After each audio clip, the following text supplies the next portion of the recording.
પંચાયત સમાચાર 24 માં આપનું સ્વાગત છે। લીમખેડા લીંબડી સ્ટેટ હાઈવેની બિસ્માર હાલતથી વાહન ચાલકો પરેશાન।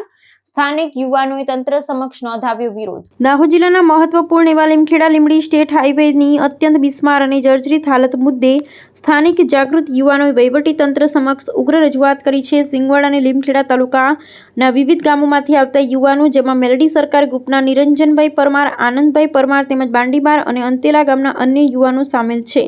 તેમણે આ માર્ગના ત્વરિત નવીનીકરણની માંગ ઉઠાવી છે। આ માર્ગ પર પડેલા મસમોટા ખાડાઓને કારણે વાહન વ્યવહાર ખોરવાયો છે અને રાહદારીઓની સુરક્ષા સામે ગંભીર પ્રશ્નાર્થ ઊભો થયો છે।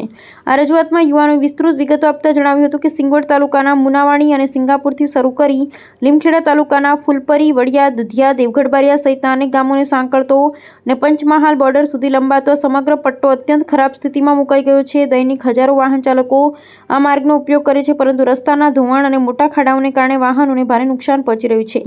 ઉપરાંત આસપાસના ગ્રામીણ વિસ્તારોનો મુખ્ય સંપર્ક માર્ગ હોવાથી લોકોની રોજિંદી મુસાફરી પીડાદાયક બની ગઈ છે। માર્ગની બિસ્માર હાલત ઉપરાંત રસ્તાની બંને બાજુ અનિયંત્રિત રીતે ઉગી નીકળેલા ઝાડી ઝાખરાઓએ વાહન ચાલકોની વિઝિબિલિટી ઘટાડી દીધી છે, જેના કારણે ગંભીર અકસ્માતની ભીતિ સેવાઈ રહી છે। સ્થાનિક નાગરિકો અને યુવા મંડળોએ સંબંધિત માર્ગ અને મકાન વિભાગને સત્વરે આ સમસ્યાની નોંધ લઈ સમારકામ શરૂ કરવા તાકીદ કરી છે। જો વહેલી તકે માર્ગને મોટરેબલ બનાવવામાં નહીં આવે તો આગામી દિવસોમાં જન આંદોલન કરવાની પણ ચીમકી ઉચ્ચારવામાં આવી છે।